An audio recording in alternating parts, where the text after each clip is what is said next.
I didn't know that Tupac was your roommate for a short time. Yes. You also had a point in time where you were working with Mariah. Yeah. Did I tell you? How'd you know that? I thought everybody knew that. 2018, I ran into Kanye at a restaurant, and he hired a Jew. If he called you today, would you pick up the call? I would pick up the call, but I don't know what the call. I don't know how I would act on the call.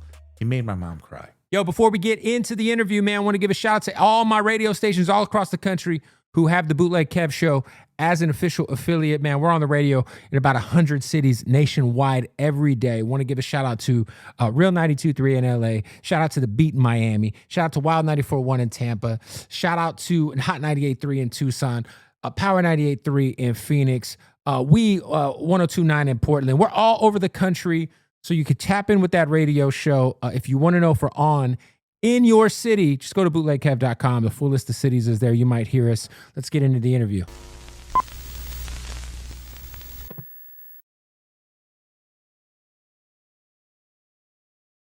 Yo, Bootleg Kev podcast, man. Special guest here, a legend, man. Steve Rifkind is in the building. Good to see you, bro. Good seeing you, Kev. Yes, sir. What's going on? Ran into you at the Wu-Tang show. Wu-Tang show at dinner a few. Yeah, for sure. It's good to see you, man. You're a legend. Like, I don't say that like lightly. I remember like growing up, like reading about you in like The Source and Double XL and shit. And man, I'm just me. Like, just give me some good music, good basketball game to watch. I'm happy. Yeah, I mean, did you watch last night's game? I was at the arena, but I did see it. It was heartbreaking, man, when Halliburton went down. So it's funny. I tore my Achilles around 6 years ago. Okay, and granted I'm a lot older. Right. But I'm not in shape. So when he said strain in his calf, there should be a new rule, like how they can't play. They have a concussion rule. Yeah, they should be the same thing. They should. Does that happen with KD? It's what happened with Tatum? Not only, well, I don't know if Tatum was hurt, but the kid on Milwaukee, Damian Lillard. Damian, right? He had a blood clot, everything else like that, and then. If you have a strained calf, you should sit out like a month. There should definitely be a month, and both my sons are high-level ball players. Right. One played for the number one high school team in the country. The other one played at D1 basketball, and they said, "Man, like," he goes, "I'm playing game 6 and 7. Like, I'd rather sit out a year. Like, this is, Yeah, I think like in that spot. I mean, I think they talked to him before the game too, and he essentially was like, "I understand the risk, but it's game 7, and imagine if he didn't play, they lose, and then the whole off season, there's that regret. But it's like now, he's gonna be out a year, definitely out a year. Yeah, it's crazy times. And I've never met him, but I've only heard. I love his game, and even though they beat the Knicks, he's a beast. He is a beast, man. And he's like, that's what I like about like him and Brunson, is they're not like, they feel like very, very like modest superstars, if that makes sense. Yeah, listen, Brunson is modest and he's right. I'm not a fan of his dad's, and I'm not a fan of Brunson's game. Fair. I don't think the Knicks will win a championship with him as the point guard. It is very ball heavy, ball centric. It's very James Harden. Mm-hmm. And as great as Harden is, and as great as Brunson is, he's not gonna. He dribbles the ball too much. He shoots too much. Mm-hmm. I'm an old school point guard. Right. So it's. I think Halliburton could win a ring though. Oh, there's no question about it. Because he thinks about passing. 100%. Yeah, it's like he can affect the game in so many different ways. Even if he if he has 14 points, but he's got all these assists and some rebounds. And yeah, not for sure. No, it was a sad day, but no, it was hard. When I saw it, I was like, what? Like, it's the first time that you could actually, there was no sound, but you actually saw what you saw it. And then you see him like when you see his, because he knows exactly what happened. Yeah. Oh, it was heartbreaking. He was on a tear. He had three straight. Long threes. Yeah, it was crazy, man. So obviously, man, you're somebody who, is like one of the few people who I feel like is responsible for helping shape like so much of like hip hop history. Like I think in the 80s, we think of like Russell Simmons and Rick Rubin and Def Jam. And I think in the 90s, I think of Loud Records. like you know, what you would was like kind of take me back to your roots, because I know in the 80s you had worked with New Edition, right? I started in 1979. 79. My dad owned a label called Spring Records. Okay. So that was Fatback Band, which put out the first hip hop record. King Tim III. Okay. They had an artist by the name of Joe Simon, and then an artist by the name of Millie Jackson, and another artist that I'm sure we all heard of by the name of James Brown. Of course. So, and we gave Russell his first record deal with Jimmy Spicer, Dollar Bill Yo. Wow. Crazy. So,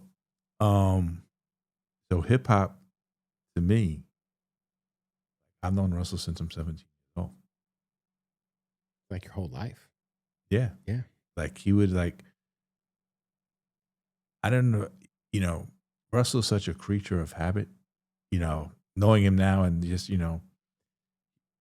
my dad would go to lunch every day from 1 o'clock to 2:30. But Russell would call every day around 1:30. But then he would come speak to me.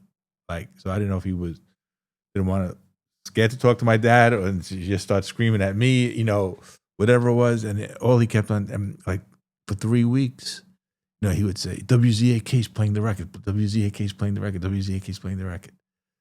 So I said, and then I was about to go on my first little run at radio. Promo run, yeah. But by myself without an artist. Okay, so you were essentially going to hit the road and just work your records to stations, PD. Yeah. Yeah. So, and eventually that's how I ended up putting the street team together. I'm 17, 18 years old. Right. I don't want to hang out with guys even in their 30s. I mean, Right. I was, a knucklehead, to be honest with you. I was dyslexic. I didn't know how to read till I was 14, 15 years old. Wow. So it was like, my grandfather called me one day, he says, get down to Florida. And that's one person that, I'm scared of my whole life. I was scared of, still scared of God. I'm scared of my daughter now. And my grandfather, he ran that family, with an iron fist. Jumped down. I remember getting on an Eastern Airlines flight at a JFK, landed in Fort Lauderdale, picked me up, went to dinner. He said, you're going to end up dead or in jail. You pick the choice. And this is when you're 17? I might have just turned 18. Okay. He goes, it doesn't pay to be a gangster. Trust me. Right. And, but I said, and I said, look, he goes, don't look at me. Right. That's crazy. So for you, it was you feel like that was like a fork in the road? Like if your grandpa maybe hadn't have. I would have been dead or in jail. Yeah. Because you weren't would you say that? No, but the funny thing is, Kev, I didn't need to steal. I came, my dad had one of the most successful independent labels of all. That's what I'm saying. Of all time. I was just doing it to get attention because people were calling, it's not a great word to say. He's retarded. He's this, he's that. And ball saved my life as a kid.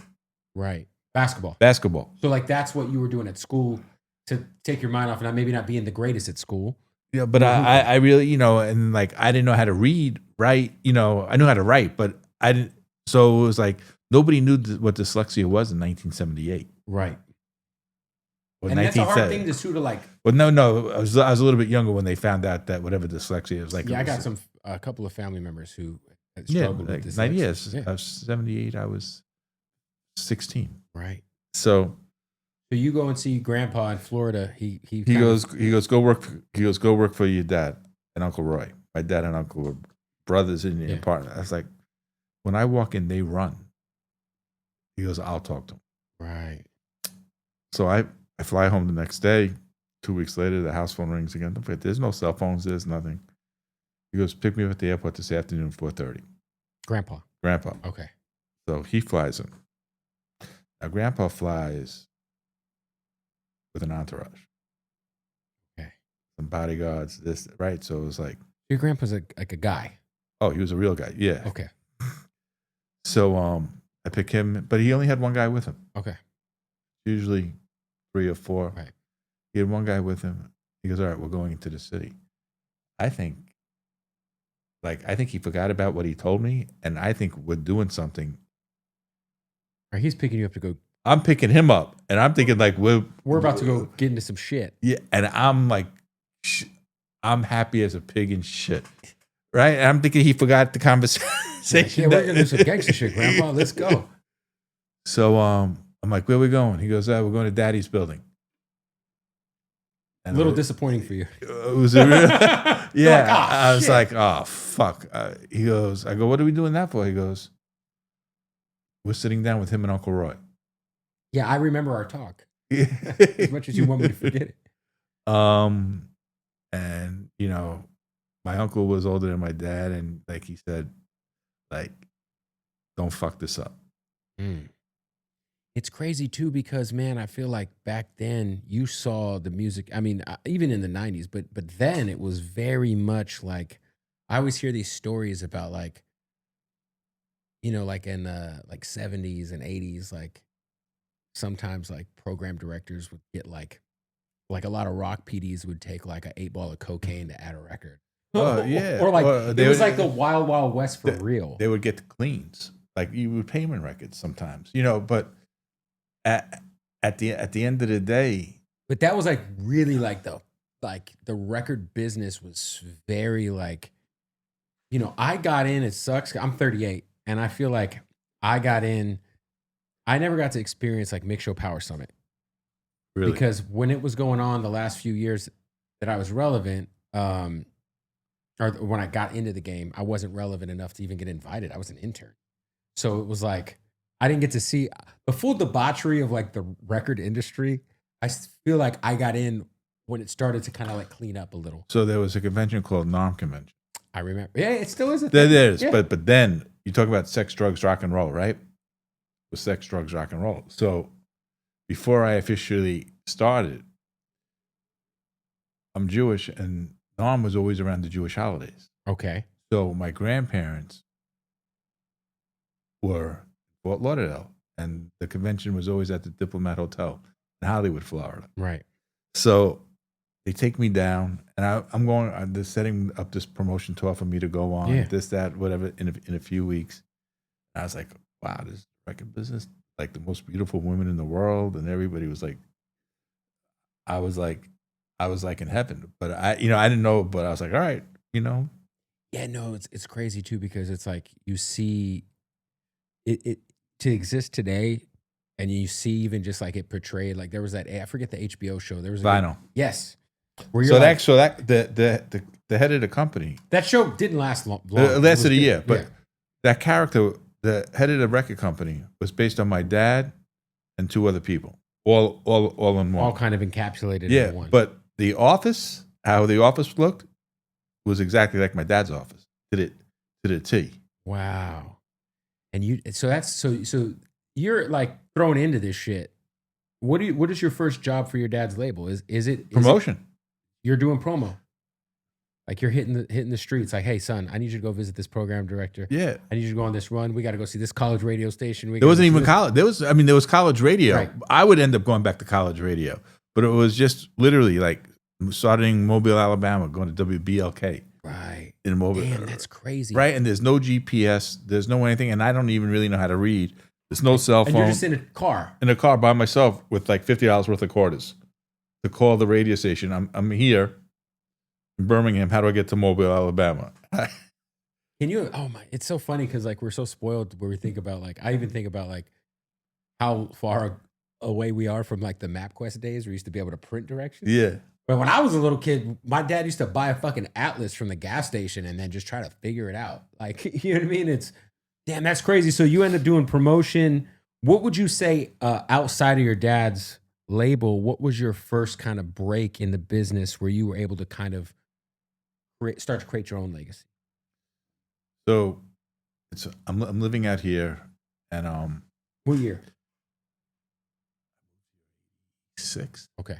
I just sold my first apartment. I was negative 1 years old at the time. So I took a picture on my way here of the first apartment that I ever had. Was it in the Valley? 4605 Cahuenga Boulevard. Oh, yeah. Right? On like right off of Riverside. Mm-hmm. Hey, want to give a shout out to our newest sponsor. You know, I don't like to vape unless it is pure solventless rosin. Want to give a shout out to RokinCannabis.com. Go give them a follow. It's nothing but that good gas. Check them out at your local dispensary, RokinCannabis.com. Salute to them. Let's get back to the interview. So you moved to LA in 86? 86. In the Valley? In the Valley, 4605 Cahuenga Boulevard, right off of Riverside. There's a 7-Eleven right there. Yep. I know exactly where that is. My best friend lived on the first floor. Me and my girlfriend lived on the second floor. And she was an actress and somebody on What was the plan? Like when you say I'm going to move to LA, did you already have a I plan? was managing New Edition. Okay. Which is a big deal Yeah. in 86, right? That's fucking huge.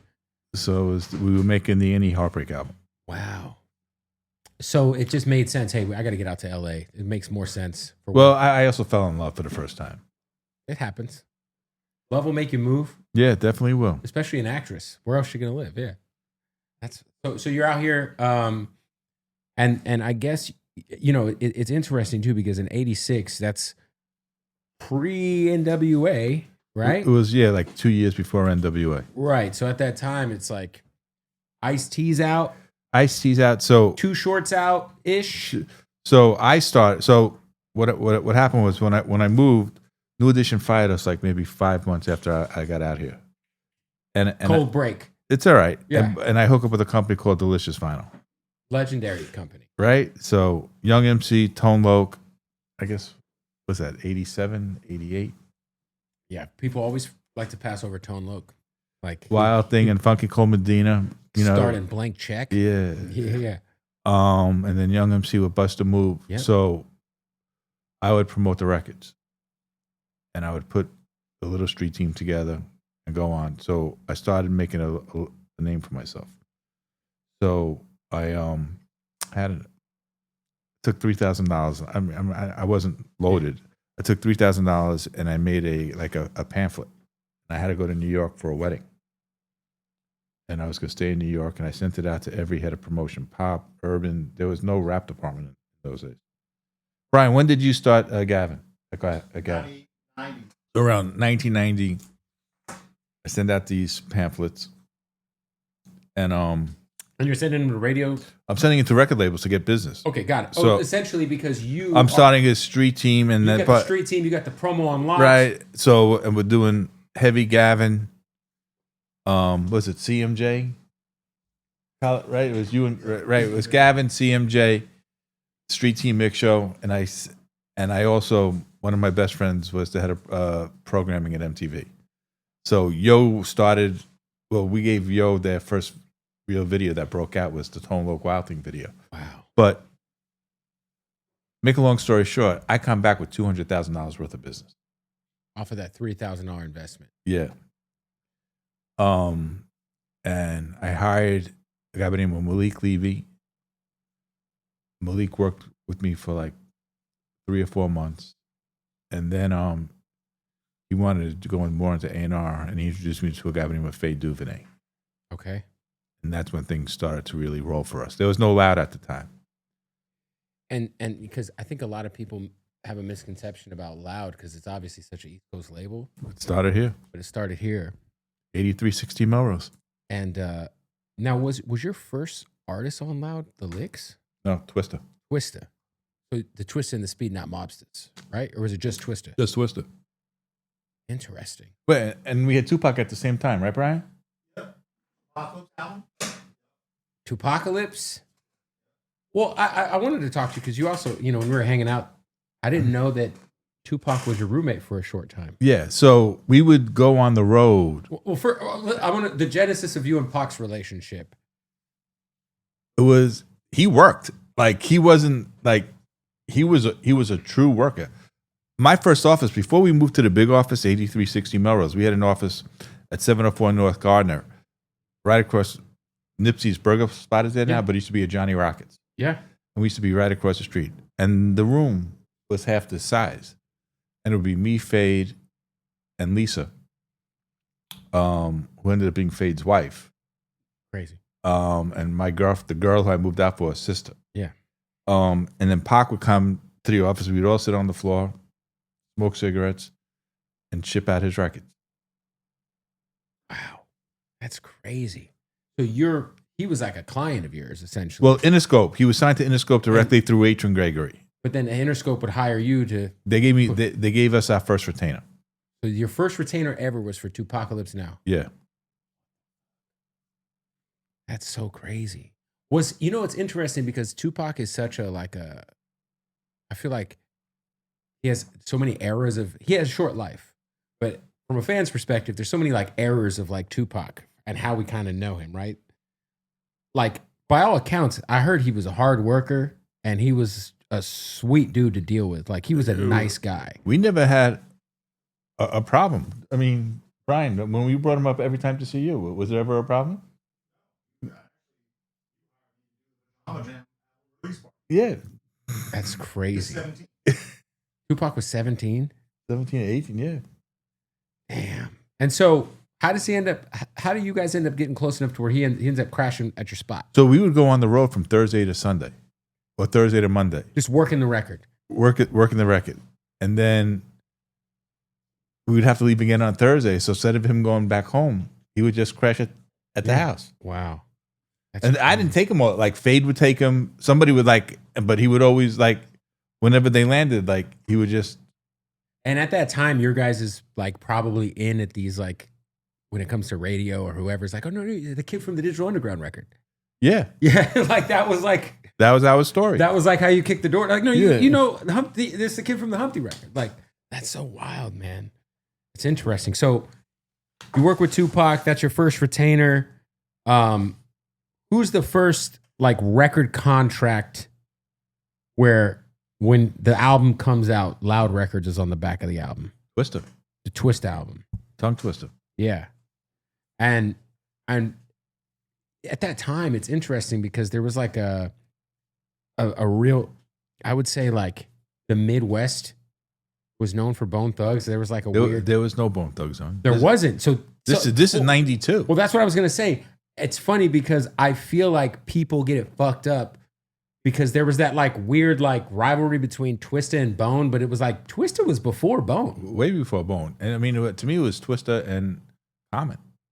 Yeah.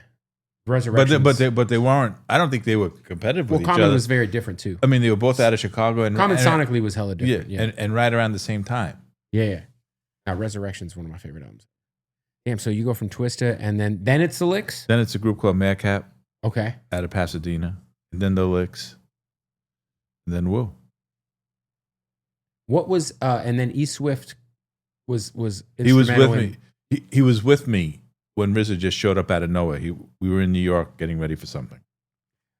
Breakdown, because obviously we just went to the Wu-Tang's Final Chapter tour, which was so amazingly sequenced. They did such a good job putting that show together. Because I was like, damn, 2 hours. There's so much records to do. They did such a good job. They come the beginning of that show, melt your face off. Yeah. You hear this music, it's unlike anything else, right? There's still nothing that has ever sounded like 36 Chambers. At that time, there's nothing that's like it. What was your initial, did you have to be sold on it? Or I didn't have to be sold on it. Trevor Williams, he would end up doing college radio for us, found it, gave it to me, and I was like, what is Protect it? Your Neck. Protect Your Neck. Yeah. I'm like, there's no hook. He goes, the shit's fire. I called Jason Staten out of whatever, he was out of Flint, Michigan. Right. And it's lighting up the phones like crazy. And so I was like, all right, cool. I'm trying to get in touch with RZA. He was Prince Rakeem at the time, and he's not picking up the phone. There's no answering machine. And then I'm in New York for my 31st birthday. I think we were having an album release party for Madcap, and they just showed up. And I was introducing. E Swift was up there. I was introducing everybody at RCA. Crazy. And then Wu-Tang shows up. Do they have the what's the aura of that late I guess time period of do they feel oh shit, there's 9 dudes and they're how are they moving? There's 9, and again, I'm in a guest office at probably RCA. more than 9, by the way, because it's not just they're just coming with the 9. There's it was the group. Oh, okay. It's we played the record and they performed the record in a guest office. Somebody comes to this day. Me and RZA joke about it all the time. Did you set me up, or was that somebody from the mailroom that I've never seen ever again? Some guy, in a mailroom outfit comes barging. He says, "That's that shit." punches his hand. Like, that's that shit. Stormed out. I've never seen this guy ever again. That's crazy. And they came to the Madcap party. They took over the party in New York. And I was like, I just got to do whatever it takes to get them. So when RZA said, you know, we want to do these solo records, I went through something like this with New Edition. When Ralph wanted to leave, everything else like that. And I was like, this is perfect. Like, I'll get the group. The group is always bigger than the whole. Right. And even if you're Michael Jackson, like when the Jacksons went on tour after the Thriller album, that tour was still bigger than a Michael Jackson tour. Right. So I was like, I'll take the group. Yeah, so it was already kind of planned. Like, look, we're going to drop the group, and then everyone's going to kind of... Yeah, and I was lucky enough where I still got the best... You got the purple tape. I got the purple tape. Yeah, for sure. Yo, we got to stop the interview. Shout out to our good folks at MyBookie. That's right, man. MyBookie.ag. Head over there right now. And, you know, NBA Finals just ended. Congrats to the Thunder. Football season is approaching, but we are in the middle of baseball season, baby. Yes, you can get in on all that baseball action. Go to mybookie.ag. The best part about it, you can sign up right now using my promo code BOOTLEG. When you sign up, you get that first deposit bonus up to $1,000. And it's a full-service casino. I'm talking about online. You can hit the slots. You can hit the, I love a little blackjack on webcam. You see the dealer, little roulette. You see the dealer spin the ball, get that money. Use that promo code BOOTLEG right now to get that first deposit bonus and support the Bootleg Kev podcast. And if you're into gambling, like I'm into gambling, why not? Go sign up, mybookie.ag. And it doesn't matter where you are, you could sign up, no matter what state it is, all right? I'm also loving the futures right now. I like a little futures action. I don't know why, but I feel like this year, it's the Bills' year. Throw a taste on the Bills. It's Josh Allen's time, right? Why not? I tell you who's not going to win the Super Bowl, the Falcons. Anyway, also want to give a shout out to our good folks at Blue Chew. That's right, BlueChew.com. You know, we're getting into the summertime. A lot of people are going to be wearing a lot less clothes. You want to make sure your cock's working. And if you feel like maybe you're dealing with some erectile dysfunction, maybe you are dealing with a little bit of, I'm married to a woman I don't find attractive anymore. I'm tired of fucking this broad. I need a little pick-me-up. Blue Chew will get you right. Same active ingredients as Viagra and Cialis, but in a chewable form. And it's discreet. It's all discreet. It's all online. Everything you deal with is online. No in-person doctor's visits. None of that craziness. It's all handled and delivered right to your doorstep in a discreet packaging. And it's all about discreetness. And your dick, your penis, will be as hard as this fucking...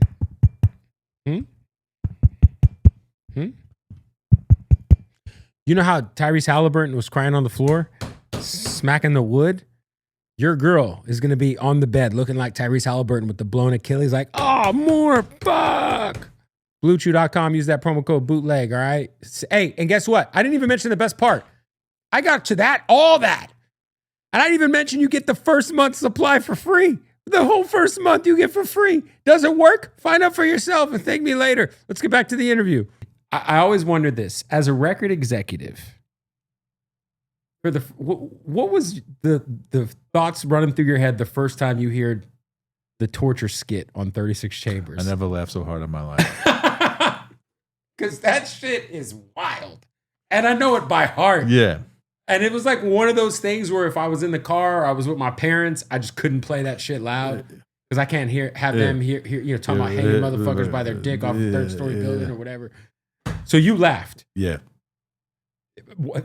I can only imagine what that studio session was like, where these guys are just trying to one-up each other on some crazy... You can even hear them laughing. And yeah. I wasn't in the studio. Nah. But that's so you laughed. I just, you always hear like, back then, I'm sure like especially during that time period, I feel like a lot more labels were like a little more like cautious. A lot more cautious. Even radio was a lot cautious. Like they were like, we had to explain to them what the Method Man record meant. Because they thought it was probably meth.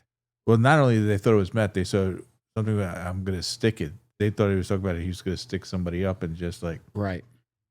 Crazy. Was for you you know, you end up with the purple tape. I think early on a lot of people probably coming out of 36 Chambers,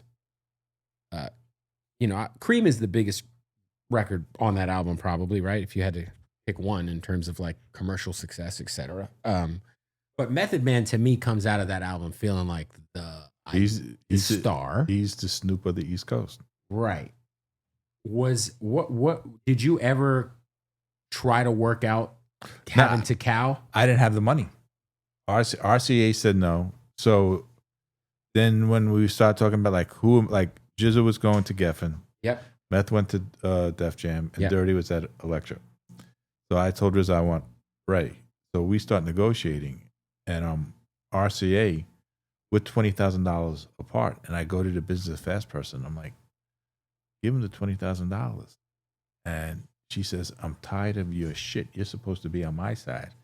And I take a chair. We're in the 36th floor conference room, and I'm literally facing this way, but this way is all glass. Right. And if I went through the window, it would have killed somebody. And I grabbed the chair, like while I was a lefty. I grabbed it with this, and then I turned around and I threw it through the glass door. And I was just like, we're talking about 20 grand to get this deal done. Yeah. And not 20 grand to pay for the album. We were 20 grand apart. But 20 grand apart to get the Yeah. But the relationship that me and RZA had, like, we're supposed to be negotiating against each other. But I was like, from day one, we were always with each other. Let's figure this out. We were always aligned. And then the cops came, they arrested me. At the RCA offices. At the RCA offices. I got out immediately. Like, they gave me a fine, no bail, right? And then RZA called, he goes, we're going to be with you, but let's torture them a little bit, let them rate. So the Meth album, I just found out my girlfriend was pregnant with my first child. So I was like, I do need to get this done no matter what. And then Meth scanned 120,000 first week, which was crazy. And then here's the 20,000. And I was like, no, I sent a crazy, there were no emails at that time, but I sent a crazy note. Fax. Like, whatever was like, this is, we could have had this. Fuck you. Not the Method Man record, but right. I go, now it's going to cost us. So, and it cost us a lot more than 20. 3-4 times more. Right. Than the 20, just what we were actually offering at the beginning. And then beginning of the year, we said, all right, let's go. Can we get this? And I'm like, I'll figure out a way how to get it. Did you have any, like when you, because again, nothing sounds like the Purple Tape. The Purple Tape is nothing like 36 Chambers. Obviously, there's the Purple Tape should have really been the second album, the 36 Chambers. Right. It felt like, just it's almost like when we think of the Marvel movies. Killer Mike said this about Run the Jewels, and his last album is his Logan project. But it really felt like its own like branch of like the Wu-Tang MCU, if you will. But when you like first sit with the album, do you understand like, because it's a pretty complex project. It's very, very like, it's different than 36 Chambers, but it is. Did you understand like, yo, this might rival what we've already done with the first album? Yeah. So my thing was, Def Jam did 120 on Meth. Meth is like a son to me. We have the same birthday, everything. And a fucking superstar. If you ever watch that movie, The Show, he's. So that's my best friend who did the movie. Great fucking movie. So when I said he was somebody who lived on the first floor, that was him. Okay. When we moved to 4605 Cahuenga. I had it on VHS. Right. So we all I said, we got to beat 120. We got to beat 100. Not against Smith, but against Def Jam, and we did 130. So you guys got it. That's crazy. And then I wrote another fuck you letter to RCA. When the shark, the biting N-words skit is on there, do you try to like talk them out off the ledge with that sort of thing? Or is it like, did you guys feel that way? Like, no, I mean, at the end of the only thing that we had, they wanted to name the album Wu Gambinos. And we get a phone call from the Gambino. If you're going to use that name, we want half. Yeah. I mean, obviously they ended up like loosely using Wu Gambino's a few as a song, right? But they were cool with that. If you're gonna name it, so the story they reached out to my dad. Okay, your dad would be the guy to get that call. And my dad lived in Long Island, and he says, "I need to see you tonight." And I'm saying, like, what the fuck did I do? Right. Like, are you coming? And he goes, "No, you come to see me." Now I'm just like, what's going on? What's going on? I said, am I bringing Nicole and Alex? Alex is now a month old. Right. He goes, no. So I'm like, right. So I call somebody. I'm like, do you know anything? What the hell, like, what's going on? He goes, no, but he told me to come to the house too. So I'm just like, it was more than one of you going to the house. So I take a ride to Long Island. What's up? He goes, so-and-so called. An artist named Rifkind. You want to name the album Wu-Tang? I'm like, yeah, I think we got named. Like, what's the problem? He goes, they want half. I'm like, who? He said, so-and-so. And I was like, you got to be kidding me. Like, I got pissed at my dad. I was like, is this you pulling some shit? Like, so you could eat off this? Which is a fair question. Right? And I'm like, that's fucking crazy. Said, all right, I'm just gonna name it something else. That's wild. You know, it's interesting because it's like back then, like you would think when everything was like super active with the mafia, that probably happened more than we realized. That I don't know. I mean, like there was no issue. They didn't like jam. Oh, you got to keep the name. Like not like. Because I know recently, like Burner named the album Gotti, but he only did it because he called the family, got the green light, didn't want to do it without their. Oh, but like I wonder what Irv did. True. R.I.P. Yeah, no, that's true because I mean, I feel like he didn't necessarily become like a super public face up until I feel like the Gotti stuff was already kind of put to rest. Mm-hmm. Yeah, so I mean, I don't know. Like once we called it something else, like right, we didn't have. It didn't matter. Yeah. Do you know how that like was there other name contenders besides Only Built for Cuban Links when you guys had to change it? No, I was more nervous that I had to tell Ray, and Ray was like the same expression as me. He goes, "You got to be kidding me!" I'm like, "Nah." I'm like, did he already have the backup name? He came with the name the next day. So I mean, I'm sure he. That's amazing. That's crazy. Yeah, it's wild because I feel like, you know, there's so many. There's like 36 Chambers is like put it on the mantle. It's like the precipice of Wu-Tang, and it to me, you know, it's one of the greatest albums of all time. But man, Only Built for Cuban Links and Liquid Swords, they have a lot to say about which of those three albums is the best because they are all incredible. How hard was it to get Wu-Tang Forever done? It was such a long wait. I remember we had to do all the other records first. So, but then I didn't realize that Leo was like saying, "All right, Meth, we'll give you X, Y, Z. We'll double it, this, that, or whatever." But you know what? I take my hat off to RZA and Divine, RZA's brother, you know, for keeping their word. And like, was it always because back then when you would sell a double album, it would count as two. Yeah. Was that always the plan? No, they asked for a lot of money, which I got them. And then like, well, if we're gonna do this, we gotta I need two discs worth of shit. And it was such a different album too. You know what? If they made it into just one album, it would have been ridiculous. But this is where, and we talk about it all the time, and I'll take some of the blame. We had this Rage Against the Machine tour. I mean, I got that there. And they weren't getting paid a lot of money.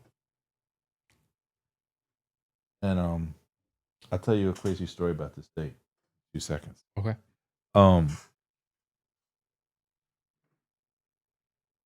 They weren't getting paid a lot of money.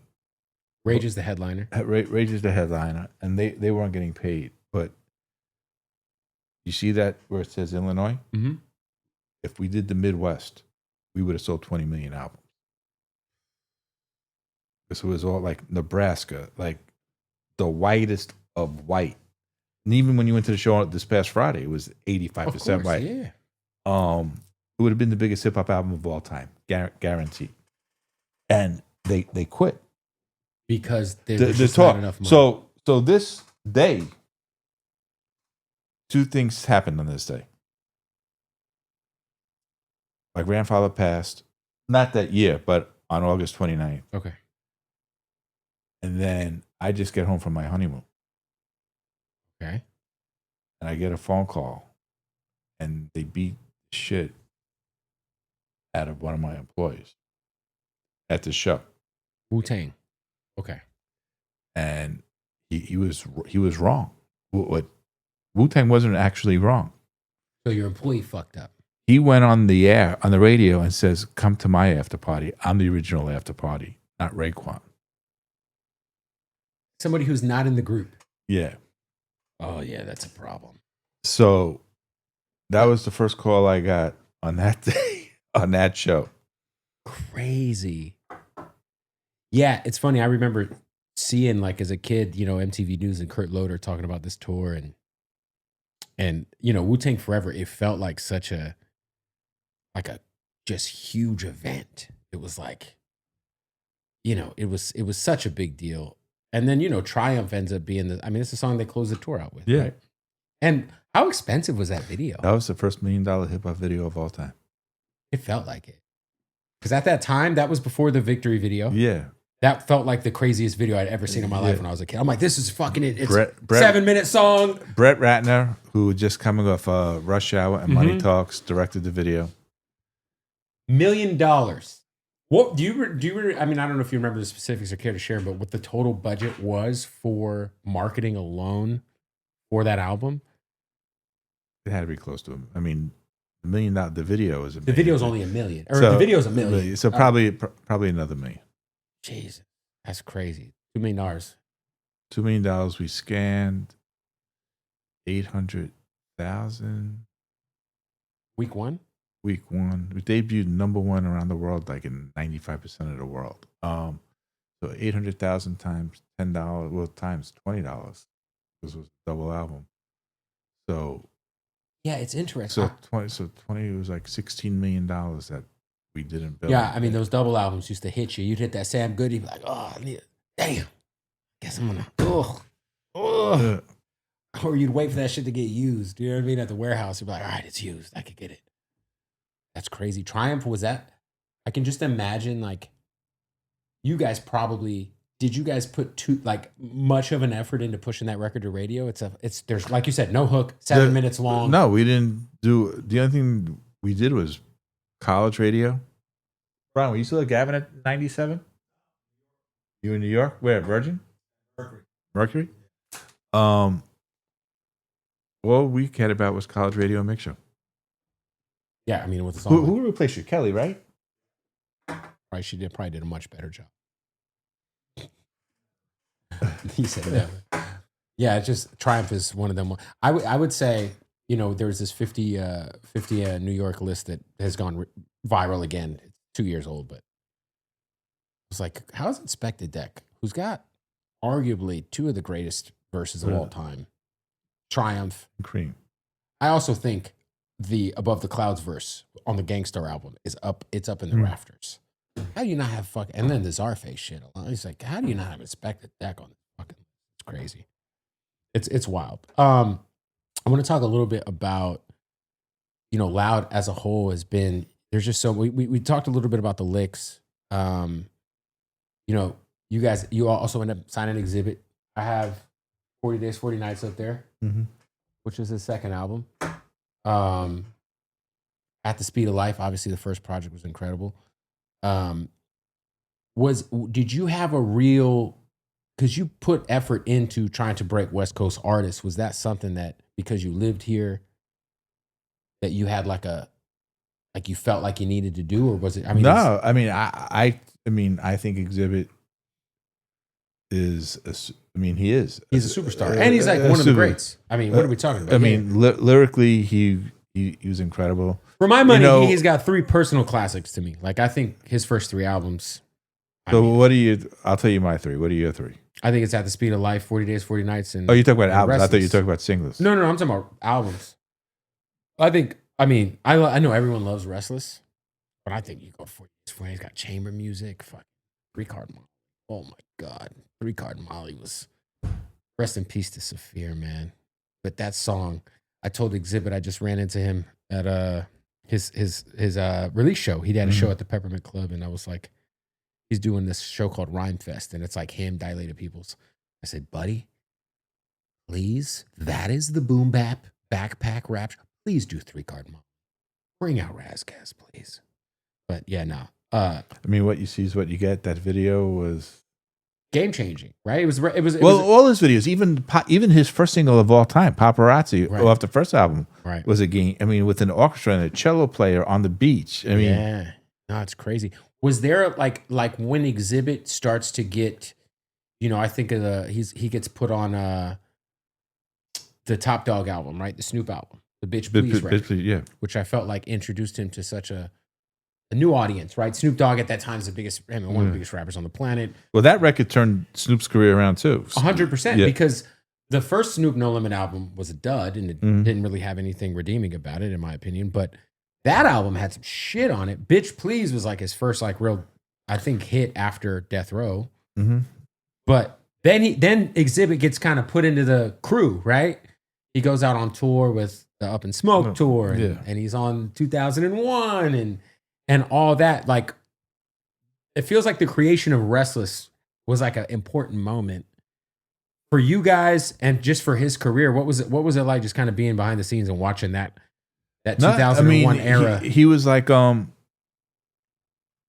he was intense, and he was like, I want off. I'm like, I'm not letting you off. Because at that time, I'm sure he had pressure to sign with Interscope, Dre, Aftermath. And I'm like, let's just do it. I don't know if I said it, but we both agreed, let's just do a JV between Aftermath and Loud. Right. Interscope can't distribute it, but they could see 50% of the profit. Which is a fair. Yeah, and Dre still got paid whatever. I don't remember what Dre got paid. But at the end, and that's what it was. It was a Loud, Aftermath. Was that the only was that the first time you did a deal like that? The only time I've ever did a deal like that. Where it makes sense to let Dre in on this. Yeah, 100%. Yeah. No, I remember seeing him come out with that tour was insane. Yeah, it's crazy too because you also had Thug Mentality, which was Crazy Bone's solo album. Mm-hmm. Was that because Bone Thugs is coming up the same time Loud's coming up? It's kind of like, similar trajectories at that time. Like, they're doing the Grammys. At a certain point in time, man, Bone Thugs they were the shit. The biggest group in the world. And they were on Relativity, which was a Sony-owned company. So they had the Sony machine. So when I sold Loud to Sony, it was easier. I took over Relativity, and Relativity turned into Loud. Ah. So anything that was not Relativity, we kept at Loud. What because there's a lot of stuff on Relativity. So if I remember correctly, I think Ruthless was a P&D deal through Relativity. Okay. So we had, if there was still a Bone Thugs, but all the solo members, we had 3-6 was putting out mixtapes. Yes. And I went, Master P was blowing up. And I said, I understand what he's doing. I just want to understand how he's doing it. Like, how is he putting out these records so quick? And I did this tour. I went on a tour bus by myself. Like, when I'm saying by myself, no artists, just a few other street team guys. And and we only did the South. And everybody said the next one to come out of the South is this group called 3-6 Mafia. Now, I'm like, what label? They said, it's weird that it's Relativity, but it's only through mixtapes, and they have a special deal with Selector Hits, which was a one-stop in in Memphis. So me and Tommy started talking quietly about me leaving BMG to go to RCA. I really wanted to be at Interscope. Okay. But at the end of the day, when Tommy says, "Are we going to do this?" I did it because of 3-6 Mafia. Wow. I didn't do it for no other reason. And Tommy said, "Do you want to be a Columbia Epic?" I said, "No, I want this label that you have called Relativity." And he's looking at me, he goes, "That's actually a brilliant idea. You'll be the third major inside the Sony system." Wow. That's crazy. 3-6, man. Yeah, all their mix. I always, as a fan, I was always confused because there'd be like the mixtape shit, then there'd be like the They would, Juicy J they would have Chronicles 666 Mafia, 3-6 Mafia. Yeah, there was 666 Mafia, 3-6 Mafia. Like, what the fuck is Had going the club on? up thugs. Yeah. Right? So That's fucking crazy, man. Hey, got to stop the interview. Want to give a shout out, man. The only thing we smoke, ladies and gentlemen, is Slapwoods. That's right. Make sure you follow them at Slapwoods. And you know, the reason why we smoke Slapwoods, it's literally because they slap. If you ain't smoking Slapwoods, what the fuck are you doing? Hey, don't forget to go to bootlegkev.com.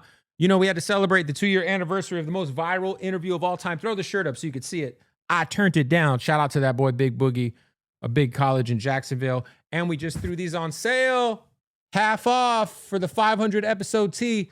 Bootlegkev.com. Go get you a shirt. Let's get back to the interview. When you sold, because how much did you sell all aloud? I sold 70%. And that's 70% of the master, 70% of everything at the time. Yeah.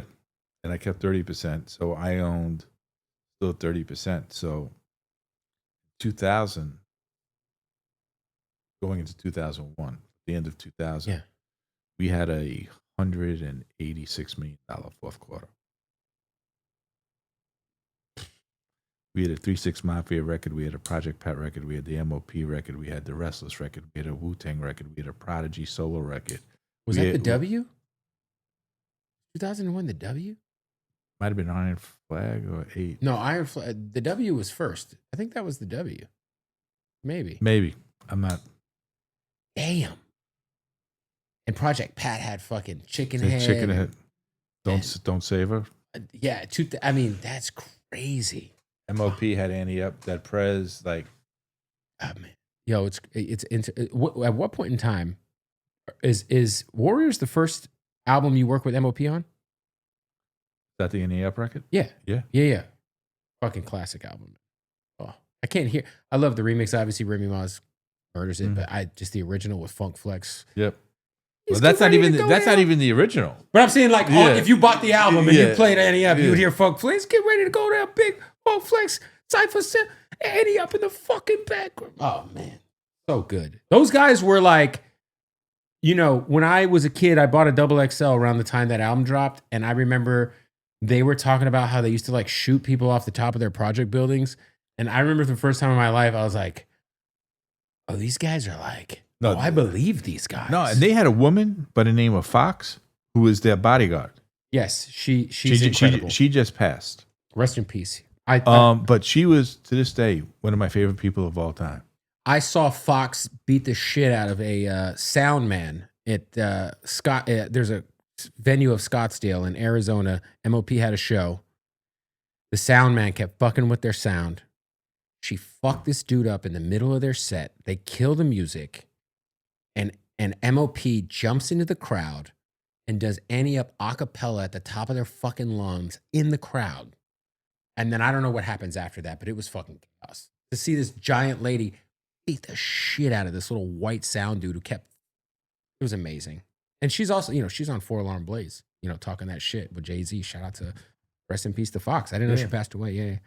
That's crazy. Yeah. MOP, were they like cool to deal with? Because you're dealing with some like serious Brownsville gentlemen. Like at that point in time. There was definitely, like, I've always treated all the artists with respect. Right. Like, I think most of them knew what my background was. Right. But I wasn't trying to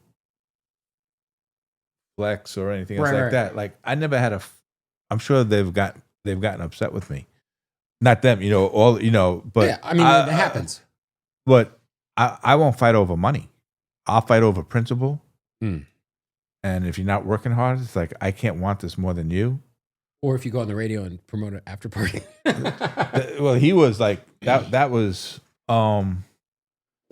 What was like MLP though for you? Was that like because you would work with so many artists, and I don't feel like they don't get enough flowers. That's a classic album. That's definitely a classic album. I mean, but at the end of the day, it's like every one of them. Like you have Wu, who held their own everywhere. Mobb held their own. Joe and Pun held. It's like I just was attracted to, when me and Joe spoke for the first time. We spoke on a Thursday, and I remember this like it was an hour ago. I was in Chicago with Quincy Jones and Oprah Winfrey. Crazy. And I get this call. He goes, Fat Joe wants to talk to you.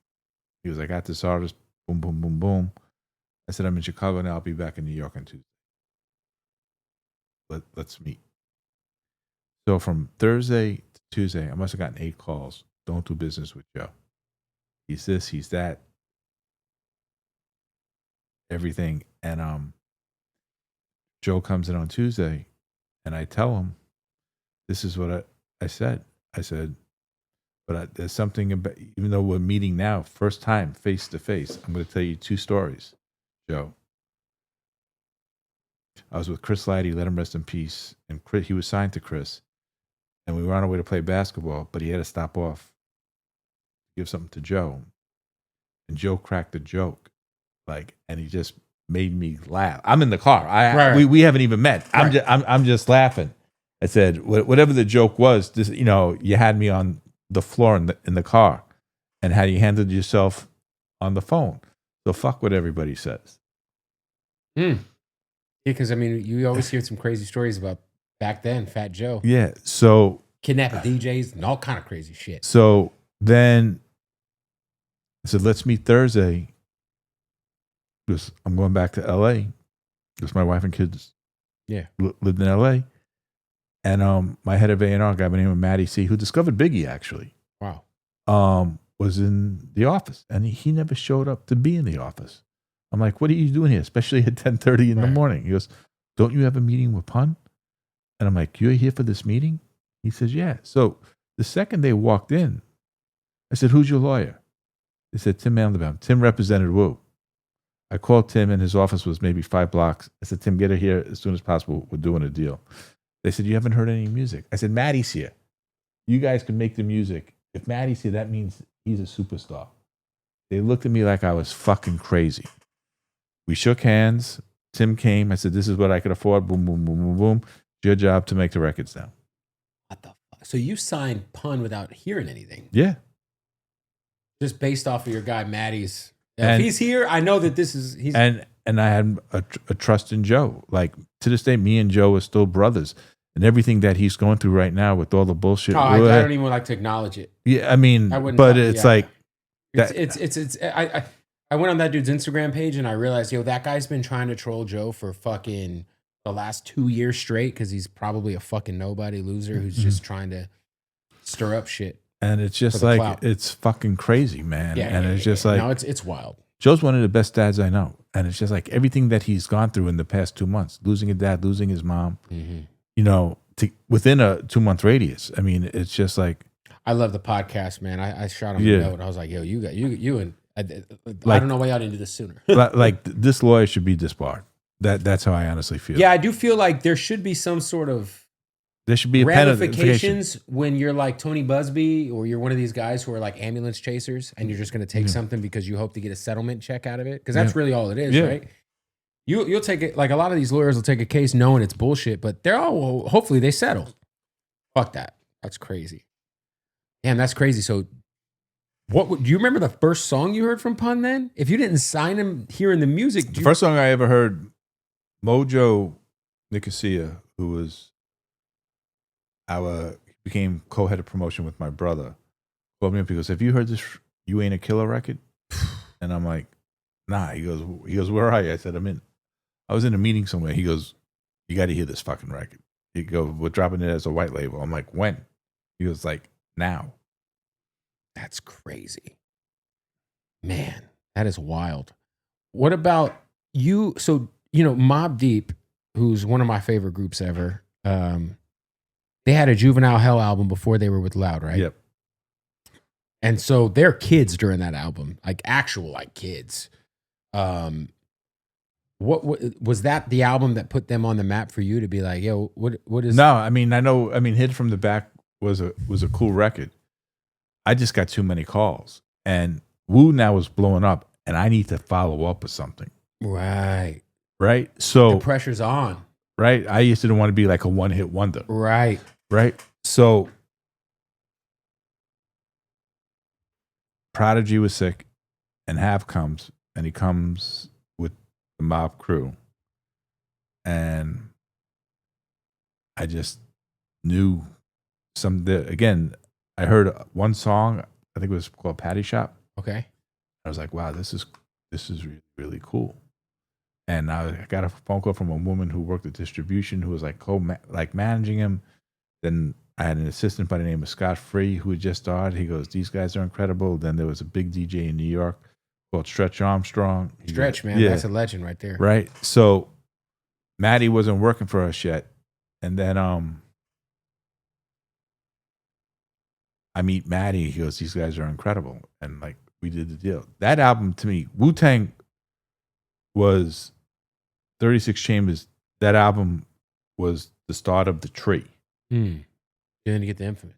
But then we get with the Infamous. And to me, that's the most important album. I'm not saying the best album. For your label? Well, because it gave us real credibility, and it gave us. Yeah, because look, we put 2 on the board at that point. Yeah, within 2 years. Do you like? I can only imagine because that album is such a. And we had a Flex album that did. Everybody was like, "What the fuck you doing?" Yeah, the 60 minutes of funk. Yeah, I still have that. I actually think I have that on vinyl. Shout out to Flex. Crazy. I forgot that was on. But did you guys have the Tunnel album? No, that was Def Jam. Okay, yeah. The Infamous is an album that is like, there's such a vulnerability about parts of the album. It's just such a dynamic body of work. It's making a second life. Like Shook One's, the beat was voted best hip hop beat of all time, right? And then An Eye for an Eye for me is one of my favorite records of all time. Yes, I think, dude, Give Up the Goods. Good. Yeah, 100%. But I remember, I said earlier, I was a basketball junkie, right? So I'd be in the city, but on Sundays, there was this one game in Long Island where I grew up with. And even though I'm in my 30s now, everybody would still go to this park. So I'd wake up at 7:30 in the morning, get in a car, go to the park, and play the album. And I would, for 45 minutes, I would keep it on repeat. An Eye for an Eye. Oh, yeah. I mean, it's one of the greatest hip hop songs of all time. And it was like fighting music for me. Like, I would get to that fucking park of like, ready. Yeah. No, for sure. It's crazy. Like, do you recall when you heard Shook Ones for the first time? The original or yeah, I mean, yeah. Or part 2? Part 2. Yeah, I'll tell you exactly where I heard it.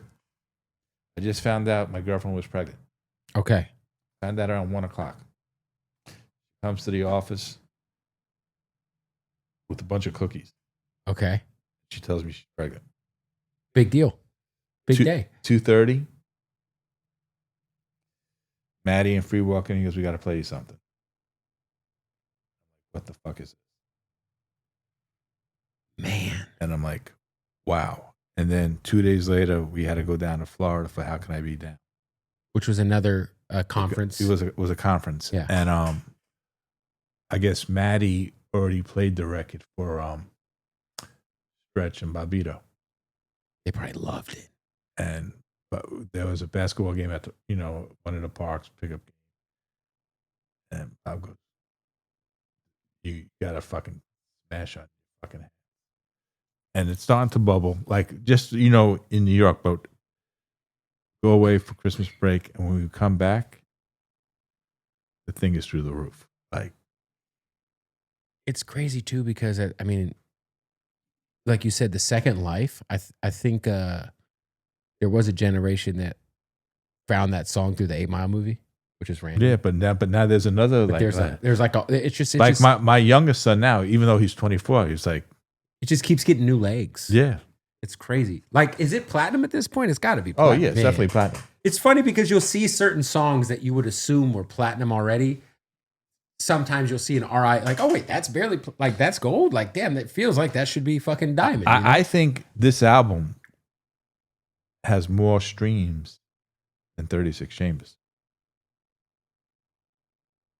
That might make sense because the streaming era.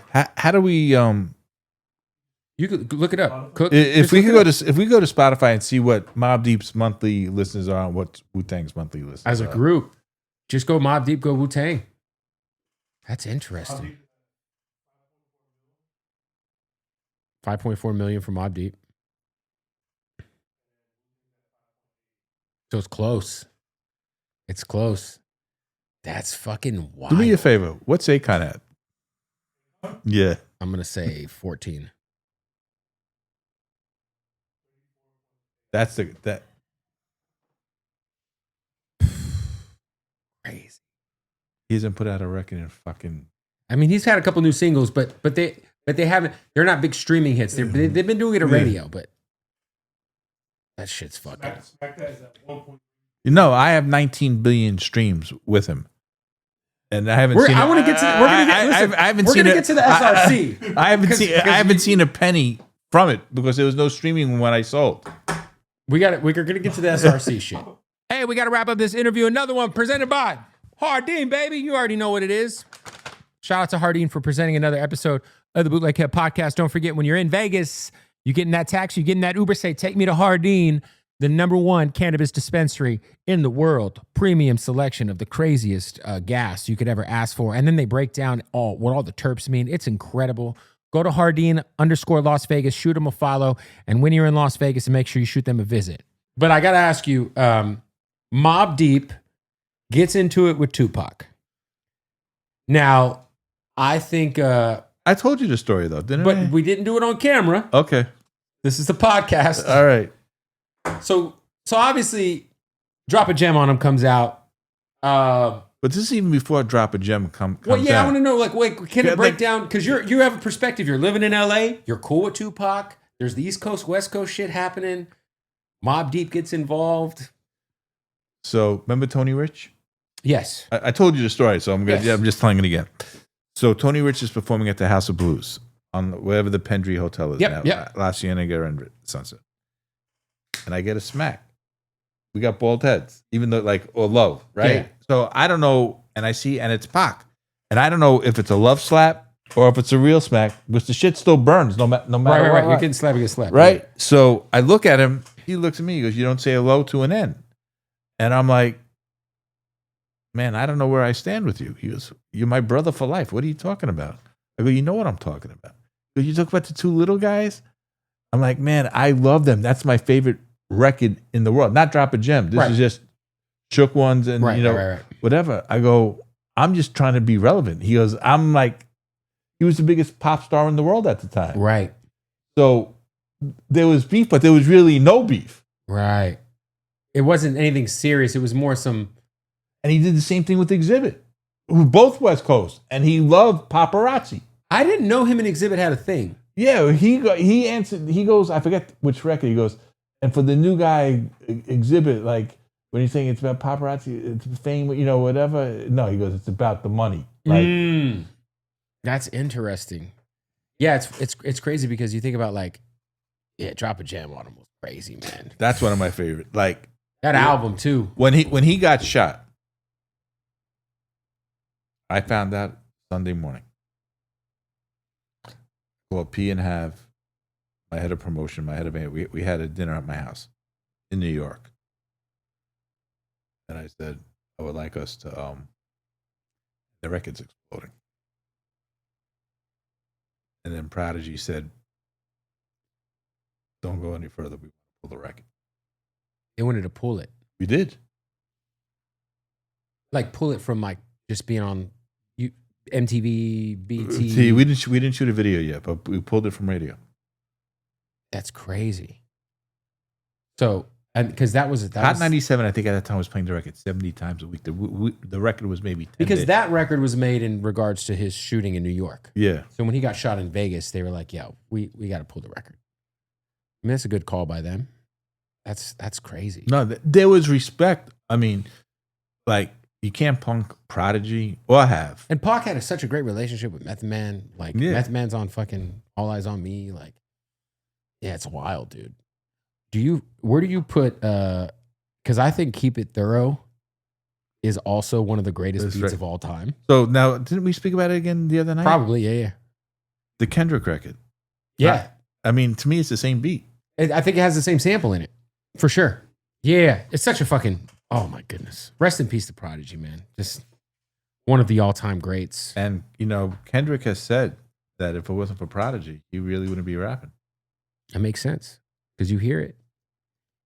Back in the day, would you guys get mad? Because there are albums that didn't get... I used to look at the source like a Bible. And the fact that some of these albums that came... I mean, I don't think... Did you guys ever have a 5-mic album? No. I was pissed on Cuban. 36 Chambers, Cuban Links, The Infamous. We go on and on and on. But like... I was pissed. Dave Mays was one of my... I still love Dave to death. He was one of my best friends. And I was like... I'm like, Dave, what the fuck are you got 4.5? 4.5. Oh my God. Yeah, they got a lot of shit wrong over there. Yeah, I mean, it's safe to say. So, yeah. So I want to kind of get to, you have another era of your career because SRC is its own monster. David Banner, Akon. We go on and on and on. There's so much.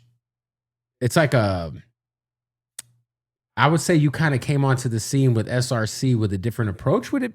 No, it wasn't. It was supposed to be Loud 2.0. Because you sold Loud, right? I sold Loud, and I had to work. So Sony wanted me to become chairman of Columbia. It just didn't work out. But I left. I couldn't work for them. Right. So the original SRC was Stephen Rifkind Company, which was the marketing company. Right? We were the independent promotion company. That had Apocalypse Now, and I had all those we worked pretty much from those years. Let's say from the time you started at Gavin, and when did you go to Mercury? Everybody, this is Brian Sampson. That made it so 93, right? Would you say we worked probably 80% of all hip hop records? That's crazy.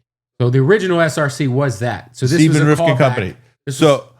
When I couldn't bring the Loud name, I said, you know what? I'm going to call it SRC, but it's not going to be Stephen Rifkind Company. It's going to be Street Records Corporation. Right. So I signed this artist out of Orlando, Florida by the name of Granddaddy South. Okay. And he had a record called Fuck the Law. And I signed him to Loud. Okay. And we're in Orlando and we're in this fucking backwoods club. And the DJ plays this fucking record. And I never saw anything.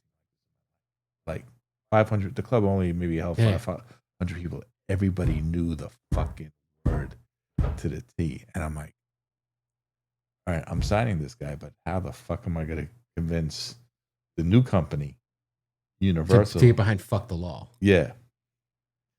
So Banner comes and like a pimp, like Cadillacs a pimp on 22s. So, but the great thing is, Little Flip was the last artist I signed to Loud.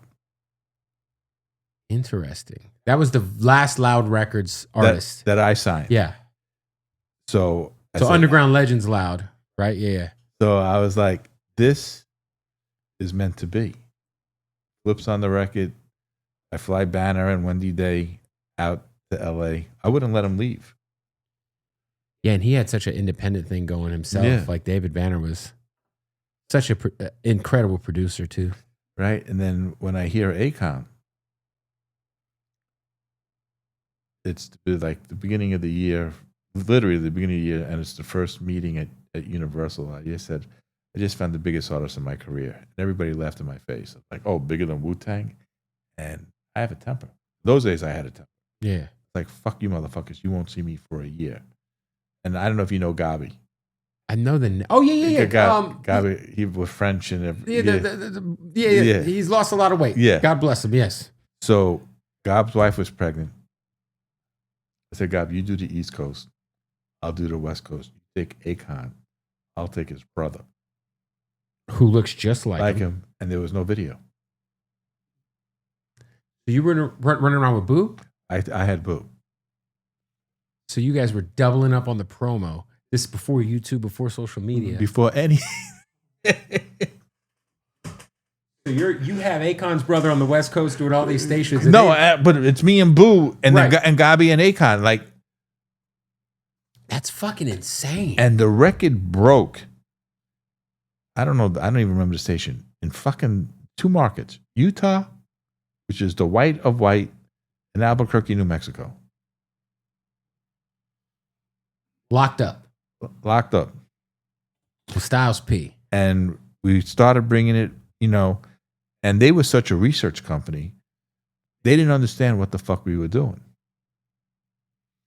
So now comes, I want to say it's Father's Day. His father, who are you talking about? I'm still talking about the Akon record. Okay. Locked up. So we still haven't gotten New York, but we're getting market by market, and the record is going up each week, and it was the lowest selling album I've ever had in my life. First week Sales were low. First week. And we're going up 30-40% every week. So it's like truly like you're seeing the correlation between Radio and then the sales. and the sales. So Sunday, Father's Day.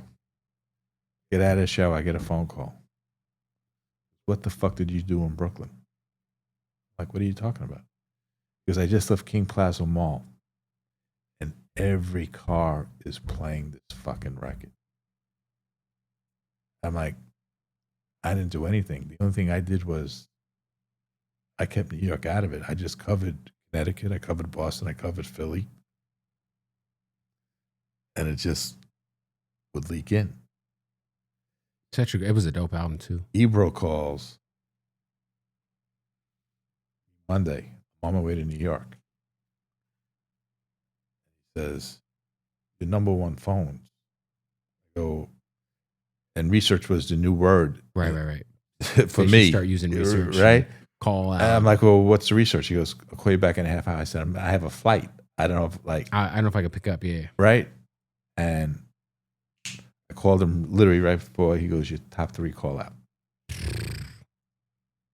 And I was like, he's just brand new in New York. He just came to New York maybe like a month or 2 Right. before that.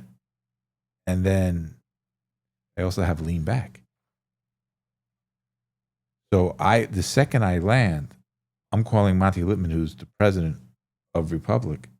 And before I could even call him, his brother calls me, Avery. He goes, how are you doing this?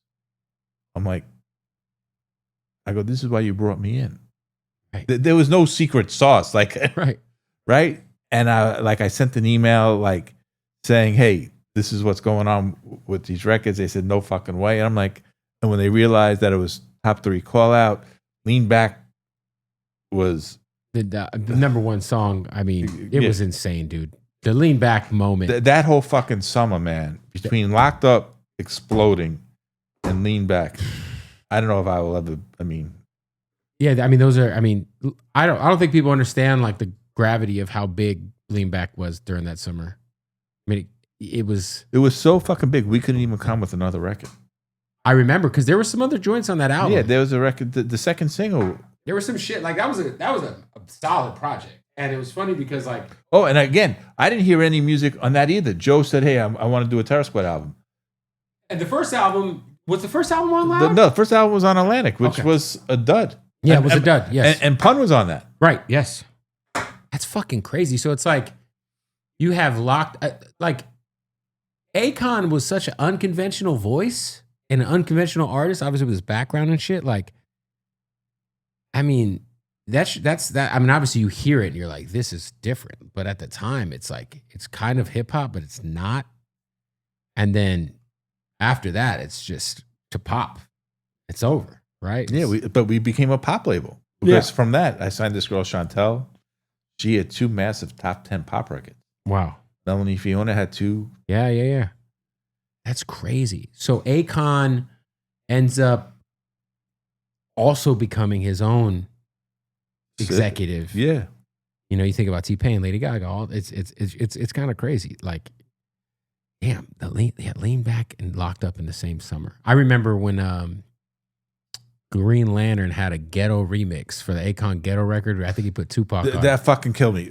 I thought I was gonna win a fucking Grammy on that record. That record to me is still one of my favorite records. One of my favorite songs ever. Right? And they put this fucking remix together or whatever. I'm like, Tupac what? was on it. Yeah, Tupac and Biggie. And Biggie, yeah. And I was like, what the fuck? Like, You were not a fan of it? no, because it fucked with you. Like, and the record was dead. Right. Now we're at a million albums now. Okay. Album's platinum. Albums platinum. We're at a million. I thought this record was gonna take us to 3 million. Right. Right, and we still had the Money record, which was Lonely. Yep. And now that this record was dead, I think Ghetto's the perfect. I think Universal's gonna pull the plug. Like, we went a million, let's not spend any more fucking money. So I think it was Shaggy. Am I saying it? Yes, Probably. right? He has a record. Thought it was me, but that breaks out of Hawaii. No, these are facts. Yeah. I fly to Hawaii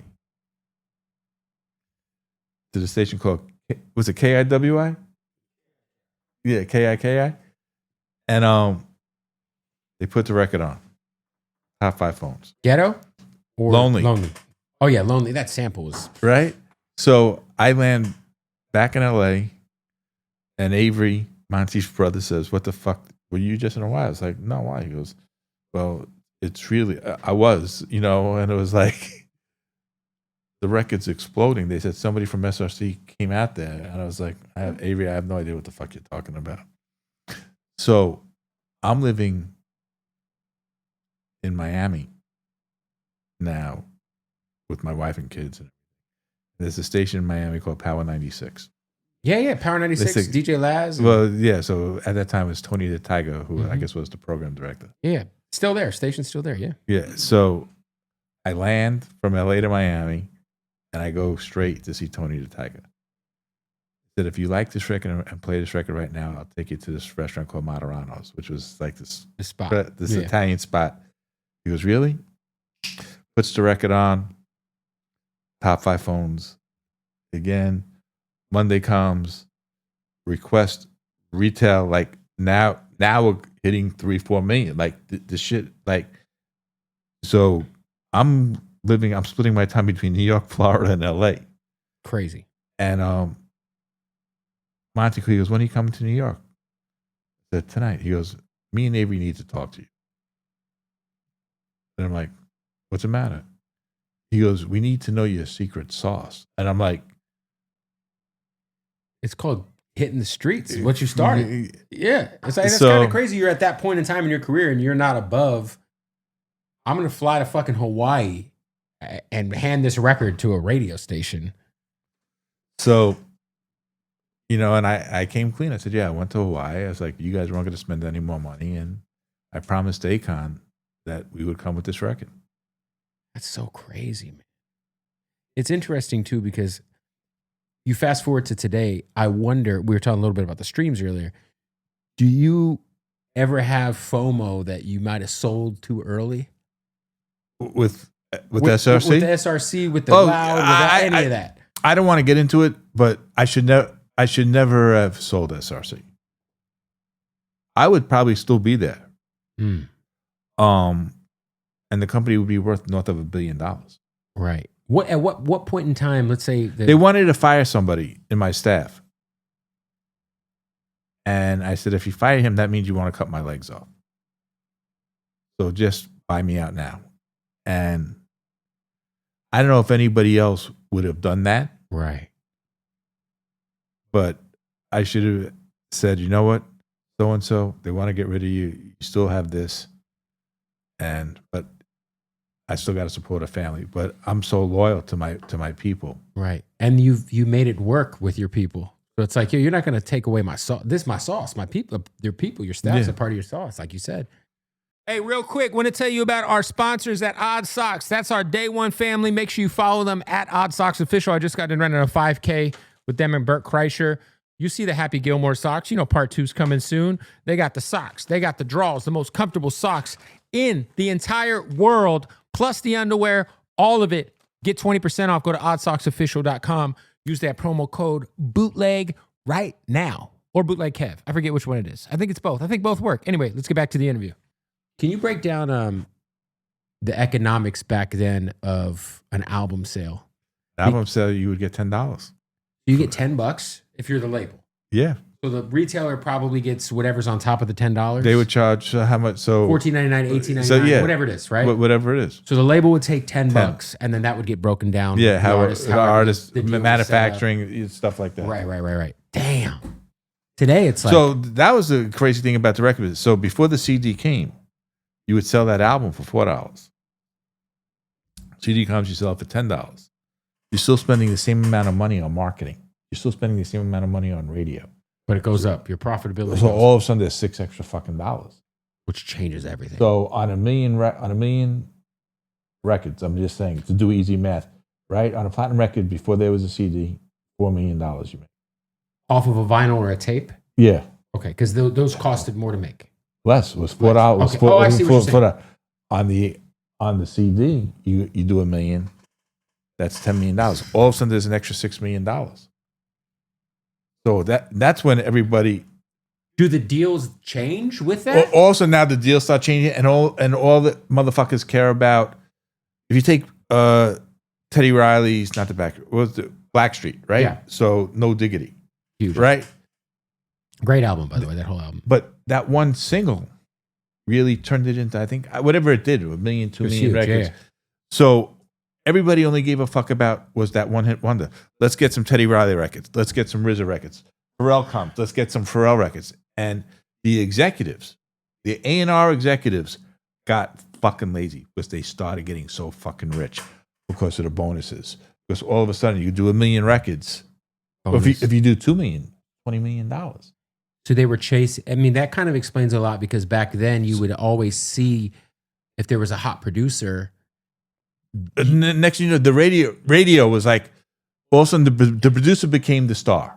Yeah, it was like everybody had to get a Kanye beat or a Pharrell beat or whatever. So or a Swiss beat, or an Akon hook, yeah, or whatever it was. So, and they didn't work anymore to develop a writer or to develop a producer. Like everybody that I ever signed, and it wasn't intentionally, but they were all self-contained. RZA, right, self-contained. E Swift, self-contained. Joe and Pun, self-contained. But you also did real artist development. Like you weren't signing. I mean, I don't know how many artists you signed at the top of their like. I never signed an artist at the top of their career ever in my life. That's what I'm saying. It's like Akon was like, I didn't know who Akon was prior to. No. You might have knew Banner was, but Banner wasn't having great success. But Banner was self-contained. Everybody was self-contained. So I'm just like, this is how I'm gonna go. I never considered myself an A&R guy. Like he'll tell you, I spoke to him every day. I was a promotion guy.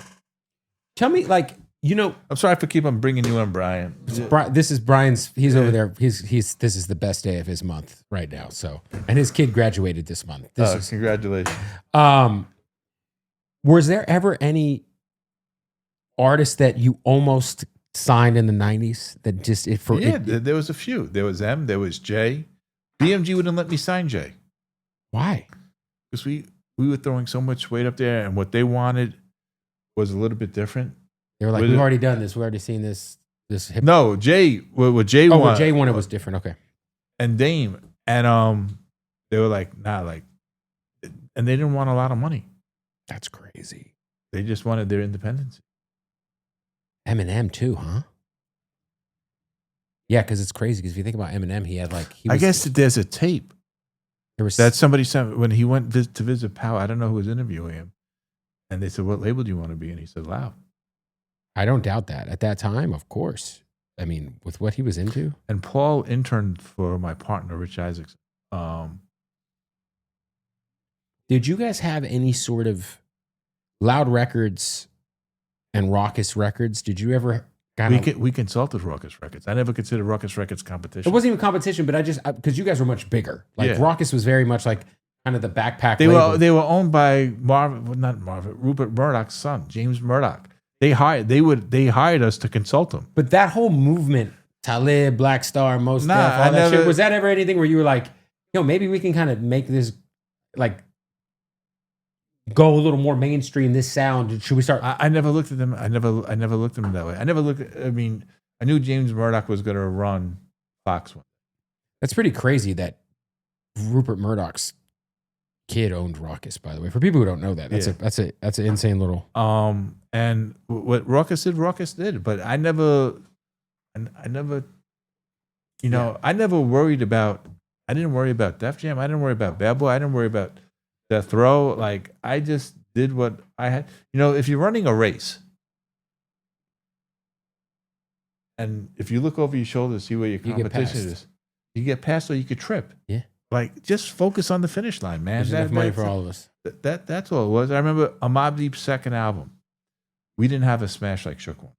Right? Drop a Gem was supposed to be, but we pulled it. But we were coming the same day that Foxy was coming. Mm. And that was the only time I had a huge argument with my cousin, who was my GM at the time. And I was like, I need to know every fucking thing. And I'm not even saying it in a bad way. No, like, right, of course, but yeah. And he goes, what are you so worried about? I'm like, we got to beat her. It wasn't even her. I didn't like how Leora did things. Mm. And I knew he was good. Like, and we were so authentic and ethical. And did you and Leora have a bit of a rivalry at that time? We came out of nowhere and we smacked them. I mean, listen. I don't even mean like, I just mean like from an executive to executive. No, because I looked at it like when we came, we came. And at the end of the day, Wu-Tang or Method Man saved their ass. And Warren G. Right? And I had Gotti before they did. Interesting. I was going to sign Mike Geronimo. Shout out to Mike Geronimo, man. That's. And we couldn't get the sample clean. It just didn't work out. And he says, and Irv called. He goes, let me just bring it to Gottlieb. Right. You know, so like we were always with Def Jam one step ahead. So crazy. Yeah, you always hear things about, obviously I met Leora once and I was like, I know your brother, Marty. What's up, bro? The tallest Jewish guy in the world. That's fucking nuts. Can you share a couple of just like, do you have a random MOP story you could share? They were in Vegas for Magic.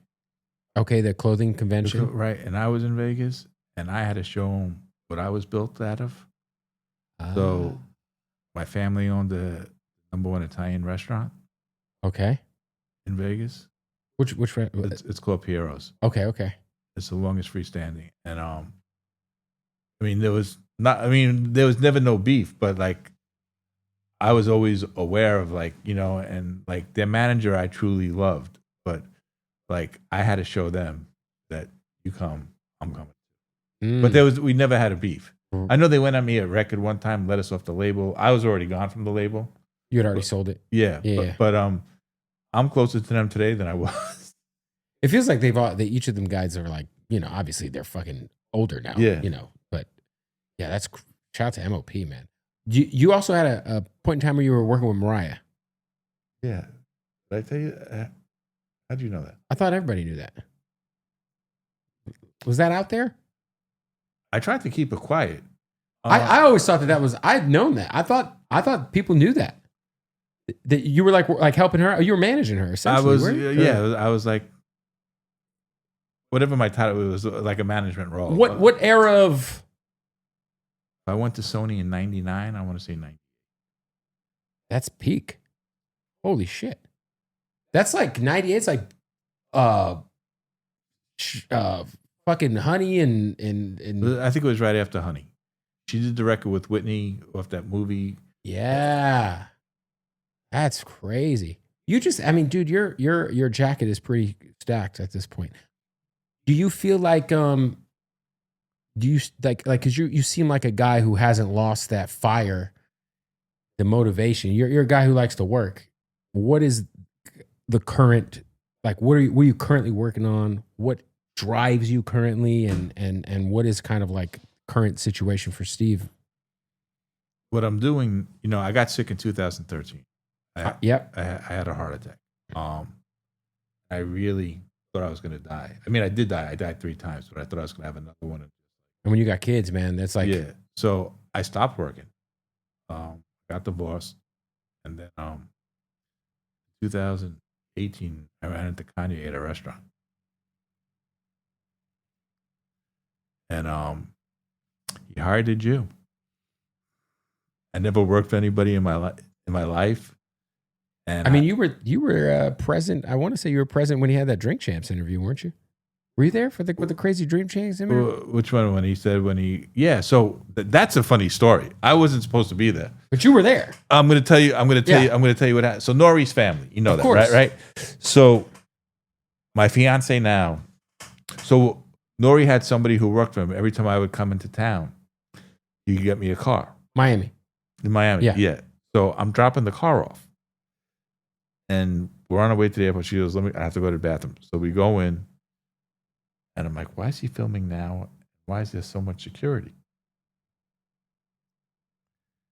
And they said, Jay's here. And I'm like, what the fuck? And this is when he first started going after the Jews. And even though I'm Jewish, I had every Jew in the world call me. People that I didn't know, they said, and like the most powerful people like that I've never met. And I'm getting bombarded. Like, I'm like, I haven't spoken to him in a year. And the last time I spoke to him, he told me to go fuck myself. Crazy. Not over religious shit, just on some other music shit. Yeah. right. So she's walking straight to the set. Like, I don't know if she's like, I don't know, right? And then she said she saw a guy with a bald head, so she thought that was. And I'm trying to grab, and you can't scream. I'm like, so I go, and he sees me. Yeah, he sees you. And I think he said my favorite Jew. And I do believe I am his favorite Jew. And I said, if you play, what I said was, if you play nice, the world still loves you. I mean, for sure. And that was the thing. And then he goes, fly home with me. I said, I'm going to Dallas. He goes, I'll drop you off. And she was like, she saw what I went through. I just got the Lifetime Achievement Award with BET. Mm-hmm. And I went to Miami to see my mom. So we went to Miami for a few days, this, that, whatever. And then I was going to meet her family in Dallas. So I guess that interview was probably 4 years ago now. 3.5. Something like that. Yeah. So 2018, Kanye, that is Daytona. That is the Ye album. That's Kids See Ghosts. That's the 5 albums. So that's the 5 album era. That was out. We would. And you're with him at that time. Yeah. Wyoming era. Yeah. And you're him, I'm me. And he goes, I'm going to put out these 5 albums. And he came with these dates like this. And I wasn't his manager, but I was running, I guess. There was a whole bunch of people running good music. But, you know, with Paul being at Def Jam, Rich Isaacson, who was my partner on Loud, as the number 2 at Def Jam, it was like, I pretty much, and Scooter, I gave his first deal to. Okay. So, you know, and at that time, Scooter's like the his manager. hands-on manager. Scooter's the manager. And it was just, he was relying on me to just you got to do what I do. Right. And it worked to perfection. Yeah, I mean, look, I think Kids See Ghosts is my favorite album out of that and Ye, and then Daytona is a fucking classic. But it's crazy. So were you around when Drake comes to Wyoming? I was an A&R. He didn't look at me as an A&R guy. He looked at me to just run the business. I wasn't in Wyoming. So you didn't do the Wyoming thing or nothing like that? No. Because the Wyoming shit seemed crazy. Because I remember he flew all the people out there. Yeah, he flew everybody and their mom out there. Travis, Drake. What resulted in him telling you to go fuck yourself? And was this in 2018? Like, how long did that last? Was it more than a year? Less than a year? I said I'm only doing this for a year because if I could, I would. The only reason why I did it to see if I was strong enough mentally, not to deal with him, but with my heart. I thought I was dying. Well, I was dying. So yeah. So this is 5 years after you have that scare in 2013, and so now he wants to figure out how to get off Universal somehow. And like, I really love the guy. I really like, my heart breaks for him sometimes. And like, and I always think how I could help him. Right. So he was going through some shit And I remember I was talking to Biggs, and Biggs says, "Yeah, I think they said they were going to Jamaica. I don't know where they were going." I said, "When you see him, can you have him call me because I have an idea how I could get this thing done for him. Get him off Universal. Not get him off, but to really partner up with him and let him do what he does best." Got it. And he calls me. We speak. He goes, "Call me tomorrow." Now it's a Jewish holiday. It's the funniest thing. And he goes, "I'm going to Atlanta to meet with this lawyer, Joel Katz." I'm like, "Joel's my attorney." He goes, "If I send you a plane, will you come? Will you come to Atlanta?" I said, "I'm supposed to have dinner with," I didn't say the Jewish holiday, but I said, "I'm supposed to have dinner with my mom tonight. Let me just see if I could just move it. When are we back? We'll be back, whatever." And the plan was for Universal to give him a fund. Not to make an album, but creation fund. To create and do whatever the fuck he wants to do. And I had Universal say yes. To an amount? I don't want to say the amount, but it was a crazy amount. Okay. And I told Joel, because Joel was also my attorney, he goes, "This is the most brilliant thing I've ever heard." And we're flying back home, and I'm looking at his P&L, and I was like, why is he still on payroll? I should never have said it, but I was trying to spark him on something. And that's when you say why he's on payroll, why is Kanye paying himself? No, not Kanye. I don't want to say someone. who. Oh, a random name. Like, hey, why is this person getting it? Yeah, and I did it to get a reaction. And the reaction was, "Mind your own fucking business. Go fuck yourself." And and the truth is, I was looking to start something and see the reaction. So, and that was it. He probably forgot. It does feel like Ye during that time had a lot of random people eating off of him. Still does. No, I'm sure he does now, but even then, you would see the people who'd be around him, and you'd be like, and that's really what that broke my heart. Like, be like, nobody gave a fuck about him. Like, yeah, it feels like, I feel like he is a guy who's hurt, and I feel like he's turned his hurt into, whatever point he's trying to make, he's communicating in a very hurtful way. But he's trying to hurt everybody now. Yeah. And I think it's like, there's a difference between like, having a conversation about his grand point that he might be trying to make without it being hateful, without it ostracizing so many people who've supported you, without being like, it's sad, man. And then like that, now the music just feels so sloppy. It's like, wait, where do I gotta go? It feels all undone. It feels like he's just dropping demos now. And would you, if he called you today, would you pick up the call? I would pick up the call, but I don't know what the call. I don't know how I would act on the call. He made my mom cry. Yeah. So it is interesting. And my mom is she's 91 years old. She's one of the toughest. She was married to my dad, so she had to be tough. I wonder for you, man, like being Jewish right now, obviously there's a lot of things that are going on with the government of Israel that are, a lot of people don't agree with, a lot of people don't like. It's conflated into like the extreme on both sides, right? Where if you do criticize Israel, a lot of things people do to shut you up is call you anti-Semitic. But on the other side, it has also resulted in a ton of true anti-Semitism. And then you got the Kanye thing going on. It just feels like, is it for you, somebody who's done so much in the music industry, and like you said, your mom, it hurt your mom with the stuff Kanye said. Like, where do you feel like the world is right now? Because we're in a fucked up place. World War III's. I'm not even worried about World War III, to be honest with you. Yeah. I'm more worried about the Civil War here. Yeah. It's very possible, right? My kids are black.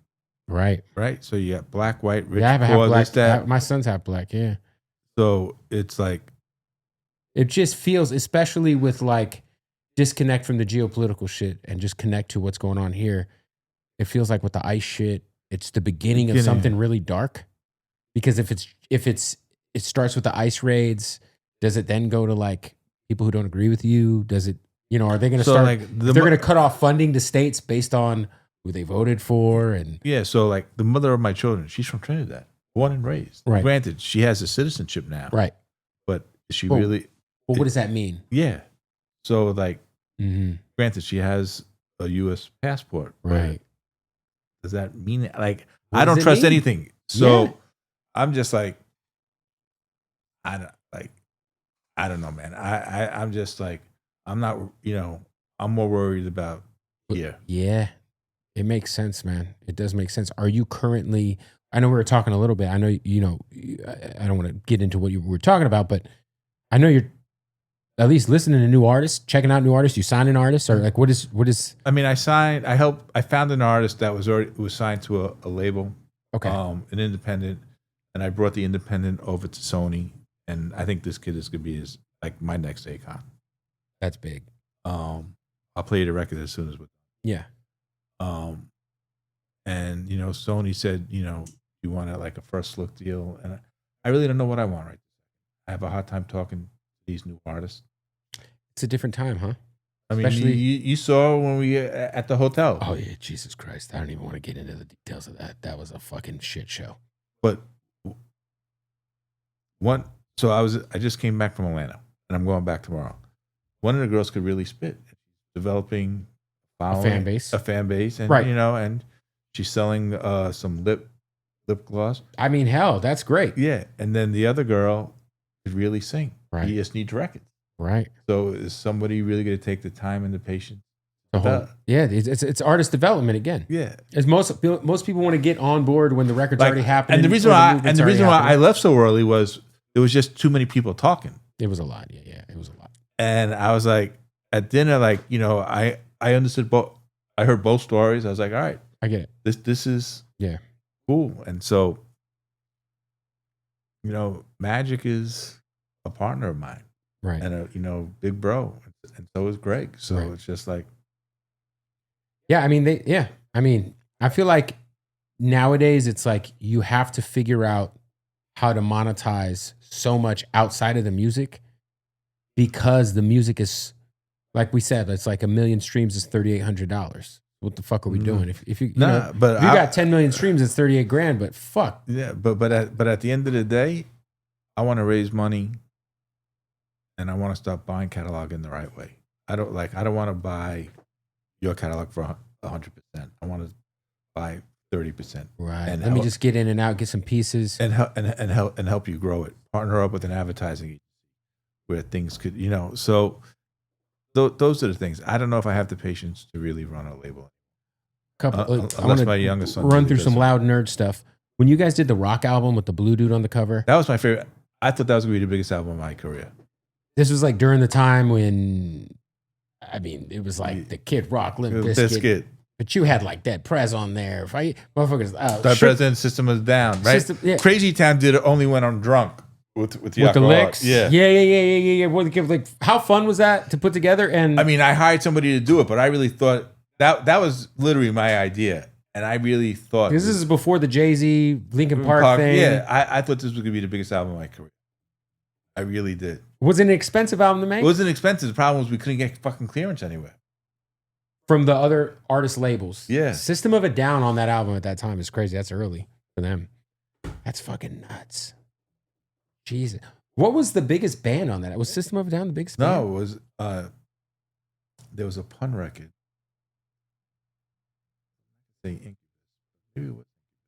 Sounds about right. Was it hard to get those guys, the rappers, to sign on to do it? No, they did it in 2 seconds. That's for you. Endangered Species as a pun album, right? It came out after he passes away. Was that? Is there a lot of unreleased pun left, or was that? That I don't know. I think that was more of like a fill-in. Just like I don't know where the fuck that even came. That album? Yeah. It was Yeah Baby. Yeah Baby was obviously he was alive for that. Yeah. The making of it. The making of it. Yeah. Yeah. That's crazy. Yeah, because Endangered Species comes out and I'm like, oh shit, this is obviously a lot of unreleased shit. People hopping on. But I don't think we ever really did anything with it. No, you didn't. But I just wondered, was there more that you guys pulled from then, or that? No. Or not? Interesting. What is your personal most slept on Loud Records release of all time? Slept on. Alcoholics Damn. Ooh, great album. Do you feel like the licks get enough credit for? Because I just had Tash on, because I think Rap Life is another. Yeah. Well, right, to me, Rap Life is. Yeah, it was an incredible album, 100%. But I feel like. But I'm talking about the song Damn. Right. Off Coast to Coast. I think it was Coast to Coast, the album. Yeah. I think they re-recorded it. Did they? They just re-recorded an Alcoholics album. It was either Coast to Coast or 21 and Over. 21 Over was the first album. Yeah, they re-recorded an album like Taylor Swift style. I talked to Tash about it. I'm like, yo, you guys... What? But yeah, no, I think, shouts to the licks. Rap Life, Tash, though. I got to put it up there. That's crazy. Yeah. And then for you, what was, in your opinion, man, an artist who you felt like was on Loud, but maybe you don't think it hit their full potential? Dead Prez. Dead Prez albums. If there was trust. What do you mean by that? They were so militant and they were anti the establishment. That they almost didn't trust the establishment to let us do what we're going to do. Yeah. You feel like hip hop could have been bigger? Hip hop should have been bigger. You want to talk about one of the greatest beats of all time? That and Any of might be my two favorite records of all time. So when I got that Lifetime Achievement Award, we started off with hip hop. Fake records, right? Oh man, that was such a good album. Mind Sex was crazy. I feel like even the second album, was it RBG? Their second album that had Hell Yeah. That whole song. That, by the way, if you guys, all the scammers out there, if you want to listen to how to OG crack the system, go listen to Hell Yeah by Dead Prez. M1 and Stickman, man. If there was trust, they could have been the biggest album. Not the biggest album. They could have been the biggest artist on Loud. Was it that they just didn't trust, they didn't trust the system, and they didn't trust me, and I would say, if you didn't trust me, then why'd you sign here? I get along great with them now and everything else like that. But at the time, you guys were it was like an artist at odds with the label situation. That's crazy. Were you with Loud when they dropped the second album? I don't think so. Yeah, because that's when Jay-Z got on the remix. Yeah, that is a big what if, is Dead Prez, man. Because that first album, ridiculous, incredible. And Dre was I always heard Dre was a big fan of Dead Prez. That's crazy, man. Well, listen, you're a fucking legend. Thanks, you got to write a book. We're talking about it. You got to get a book together. Or I tell you, would be fire, like a Loud Records fucking TV series, but with actors and shit, like a mini series based loosely around your life. There are things we're talking about. Me and RZA are cooking up some things right now. Shout out to RZA, man. I just told him I saw him the other night, and I was cleaning out my one of my boxes in my garage, and I found the Domestic Violence VHS tape, which is his first movie he ever made. It was a 15-minute short film. And he's like, yo, I can't find that. Can you send that to me? I was like, of course. Fuck yeah.